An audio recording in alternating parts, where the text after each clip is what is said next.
Okay, so next topic, again, same as capital budgeting, pero ito naman is more on the techniques na, no? So, commonly used methods of the project evaluations. What are the techniques that are commonly used, no, in a project evaluation? So, the commonly used methods or techniques, no, na ginagamit natin in a project evaluation is number one, the various methods may be grouped into two major classifications. So, number one, you have a method that do not consider the time value of money. Ano nga to? Your money today is different from your money tomorrow.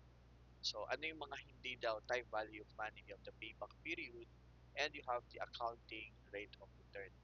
And part two naman, yung methods that consider the time value of money is you have your net present value, the discounted cash flow rate of return, or the internal rate of return, or the IRR.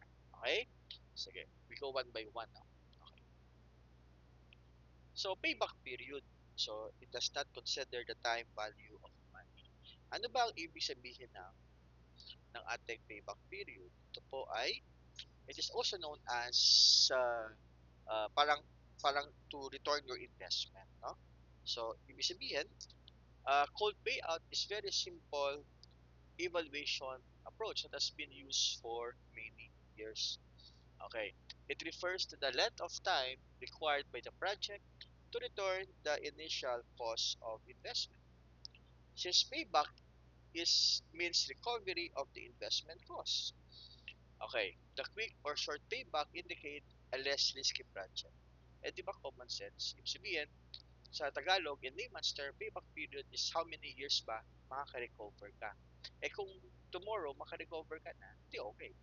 Ibig sabihin, a quick or short payback indicates a less risky project. Mas maganda if it is shorter one, no? So in the payback period, if you want to recover what you invested to the project, no, or you invested cash, therefore the recovery should also in the form of cash. So yan po ang ibig sabihin niya, no, ng the payback period. Depende rin if you have uh, equal cash flow or hindi. Okay, sige, one by one tayo. I have sample here. How do we compute if it is a uniform cash flow? Ibig sabihin, no, ang goal natin, you will have an investment today and you're expecting to have cash flow in the future. Eh kung yan ay uniform cash flow, what is the formula? The formula is you have your net cost of initial investment divided by net annual cash inflows or cash flows. Let's say you have 50,000 net cost of initial investment just divided by the annual net cash flow. Ibig sabihin, you have 5 years. Ano yung 5 years natin? Yan po yung ating net cash or payback period or cash payback period. Okay. Maganda ba yan? It would depends on your estimated useful life. Kung ang useful life mo ay 10 years, tapos 5 years, makaka-recover ka na, maganda yun. Diba? But it would depends on the company. But how about naman, if you have an even cash flow per year? Um, ang tawag dun class ay mano-mano. Mano-mano tayo, no? If you have uneven cash flow. Ano ibig sabihin ng uneven? In year 1, you have 18,000. In year 2, you have 14. In year 3, you have 12. In year 4, you have 8. In year 5, you have 6. Pwede na naman. Pwede naman, pag even, pare-parehas ka 10,000. Okay, how do we do that? So, in class ay gagawin natin ay mano-mano. No? So, net cost of investment is 50,000. Less net cash flow. Kaya ka makaka-recover.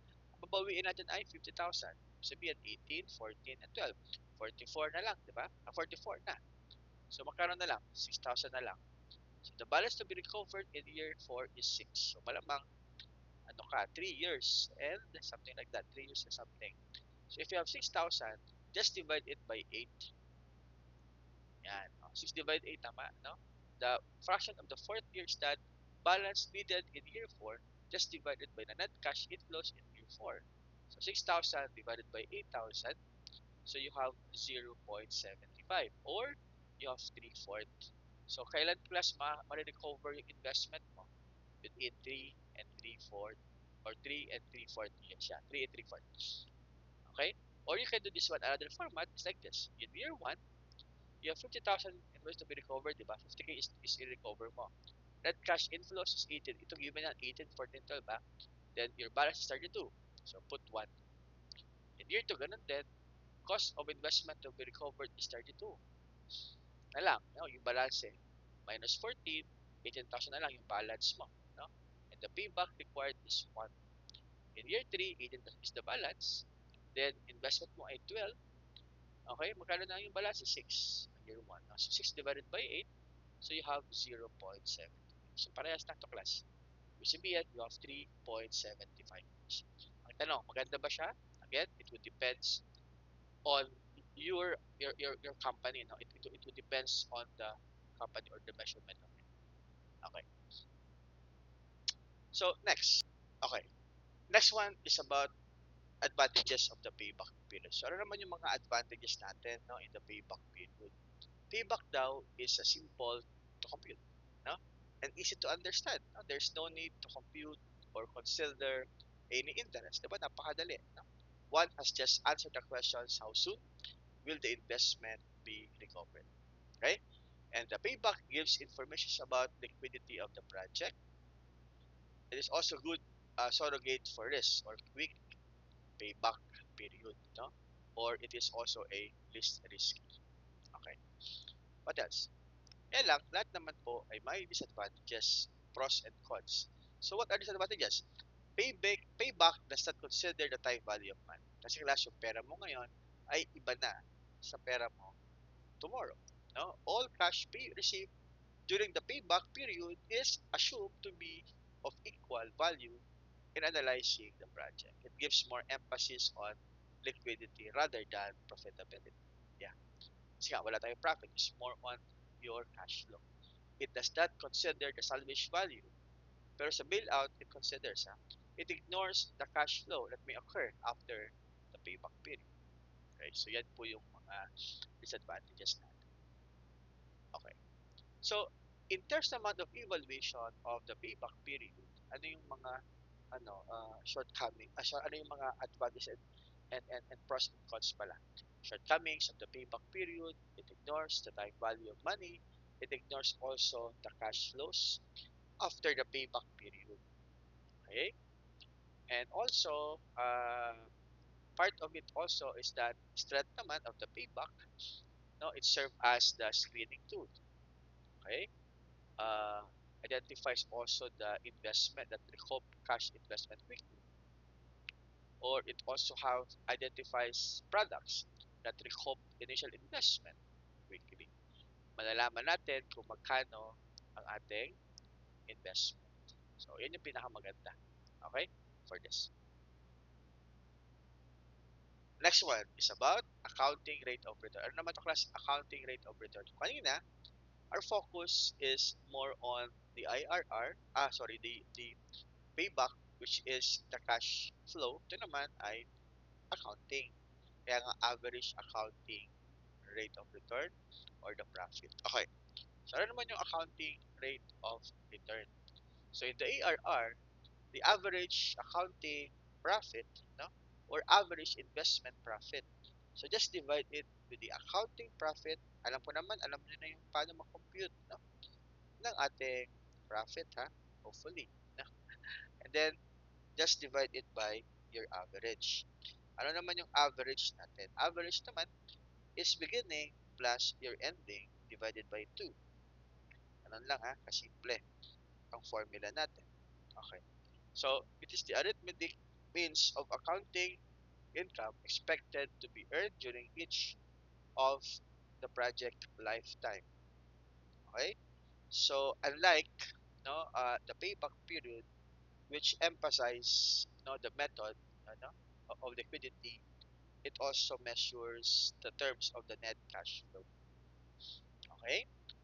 Unlike also the payback, no? Again, we focus more on the profitability here. Okay. For example, it assumes that a company is planning to acquire a new machine that will cost 60K, and this machine is expected to generate a net income of 12,000 per year, and there is no salvage value expected to be recovered at the end of the useful life. What is the accounting rate of return? Ano yung formula again? Average accounting profit divided by your average investment. Okay. Ano na class yung formula Okay. Ganun kadali ang formula niya. Okay. So, we go first with computations for the accounting. Okay? So, we compute first for uh, accounting. Okay? So, ibig sabihin, uh, wala tayo ditong answer. No? Okay, wala. Okay, sige. We answer it. So, class 12,000, your net income, just divide it by, class 60, it should be 60 plus 0 divided by 3. Magkano yan? So, ano yung average accounting rate of return? So, 12,000, okay, calculator ko. 12,000, just divide it by 30,000. Please take note, 12,000 divided by 30. Bakit po 30? Kasi class, 60,000 should be average. 60,000 plus 0 divided by 2. The answer here is at 0.4. 0.4. Okay? Okay, go to your, you can compute this one. Okay. So, ano naman yung advantages of the ARR? ARR computations closely parallel accounting concepts of income measurement and also your investment return. It also facilitates re-evaluation of project due to the ready availability of data from the accounting period. And the method considers income over the life of the project. It indicates also project's profitability. Okay, so yun yung maganda, particularly for the accounting rate of return. Again, there's also the disadvantages. No? Meron din naman tayo disadvantages. Ano naman yung disadvantages niya? Like the payback method, ARR method does not consider the time value of money. Yes, it does not consider the time value of money. With the computations of income and the book value based on the historical and accounting data, the effects of inflation is ignored. Ayan, so yan lang yung disadvantages. Okay. So you have also your payback and also with the ARR problem, a new machine is expected to produce the following cash flows. So year 1 per year, cumulative, year 2, year 3. Okay. Then 12, 28, okay. Kasi just add lang. So how do we compute for this? So analysis for this, go back to the payback period. Magkano yung ating, ito class I, mano-mano. 40K is the machine cost. And the 40 less 28, why 28? Ito, no? Pinakamalapit kasi dito class, cover mo na siya eh. So 28, so you have 12. So 12 divided by 20. So ibig sabihin, 0.6, so you have 2.6 years. So ano po yung 2.6 years? That would be now your payback period. How about naman your accounting rate of return? Okay? So in terms naman of accounting rate of return, wala pa, payback lang pala, payback muna. Okay, excited, no? Okay, next one. Problem. Super Carry, a domestic shipping line, no, has recently been commissioned for a new passenger ship, the SC-20. The new ship can carry up to 2,000 passengers. It was purchased by a Super Carry at cost of 300 million. Its estimated service life is 10 years, with a salvage value of 40 million at the end of the useful life. The estimated or the estimated life is 10 years with a salvage value of 40 million at the end of the service life. And the estimated annual cash flow is 43.68 million and the annual income is 17.68. Super Carry pays a tax rate of 32% before tax. Requirement. How many years can Super Carry recover the cost? And what is the expected accounting rate of return? Analysis task. Ito yung kanina. No? So how do we compute again for the payback? Net cost of investment divided by annual cash flow. Eh di ba class 300 million is the cost? Just divide it by your just divide it by your expected, no, annual cash flows, which is at 43.68 million. Okay? So you have here 43 at kanina, 43.68 Although we have 40, for example lang, 43 point, no, cash inflow is 43.68 given pala. So, magkano yung payback period mo? 6.87 years. Okay.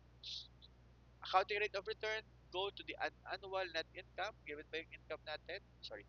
Given ba yung income? Yes. Income here is you have 17.68.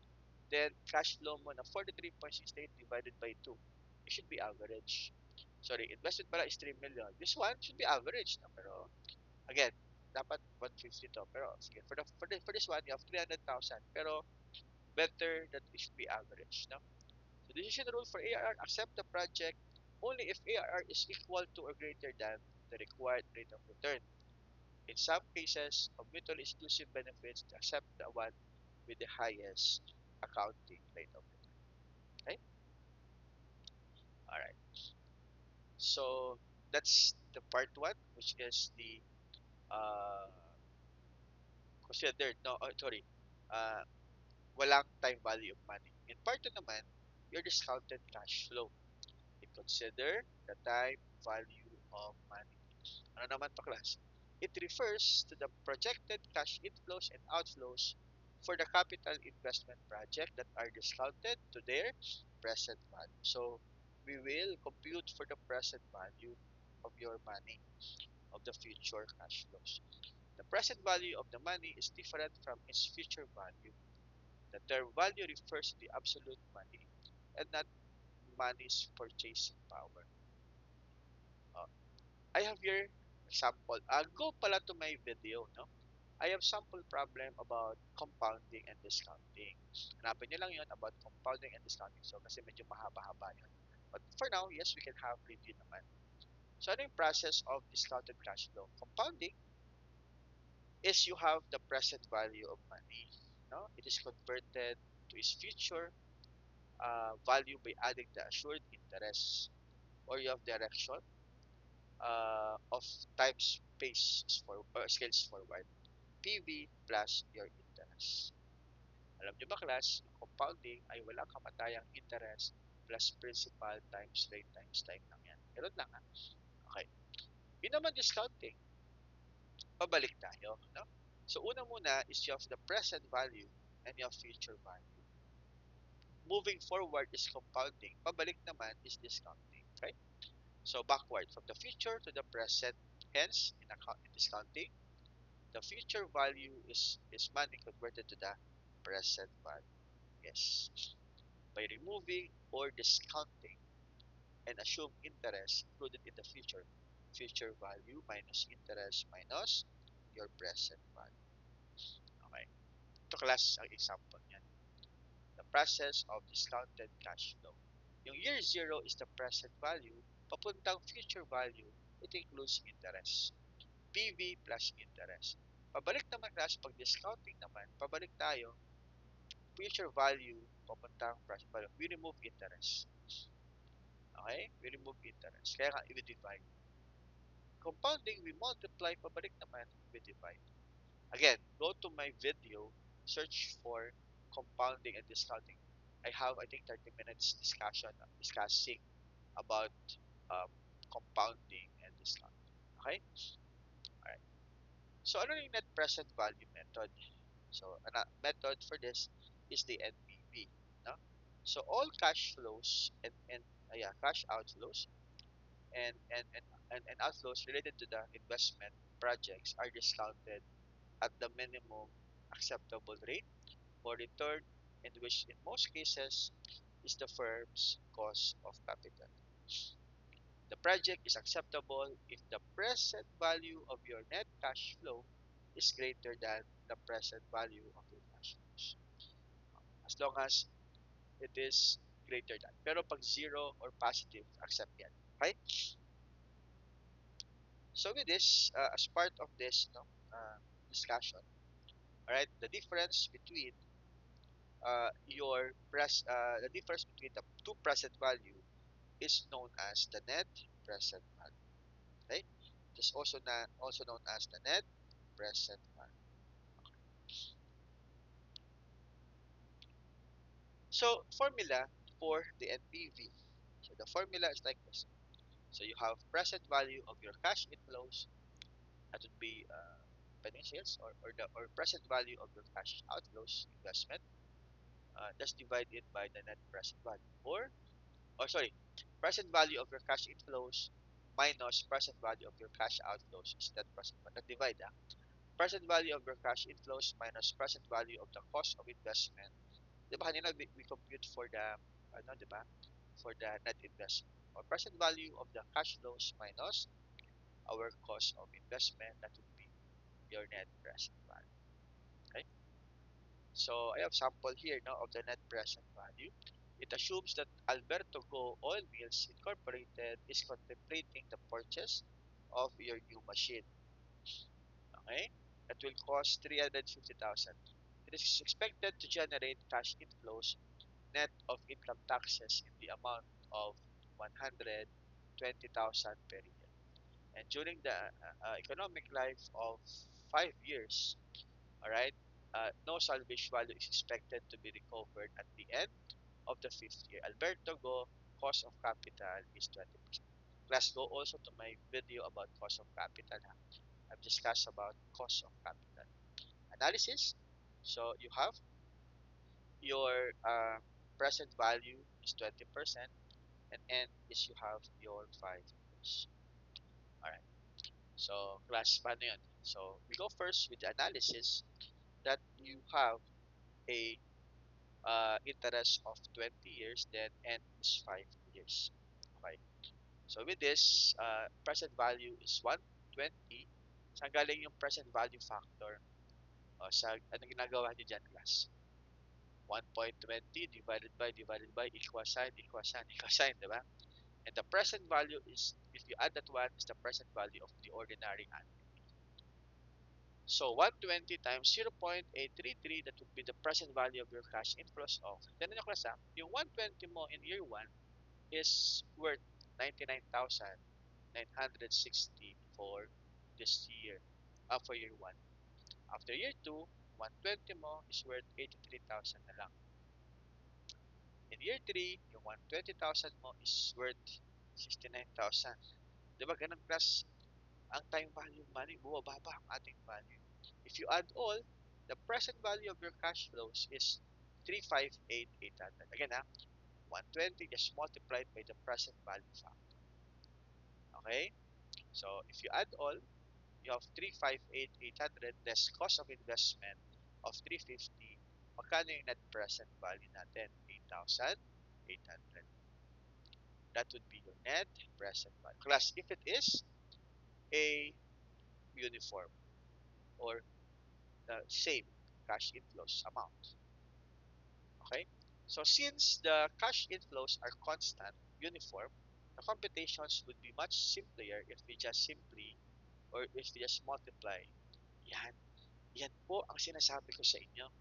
If you add all the present value factor or the present value of one, if you add that one, that would be your present value of ordinary annuity.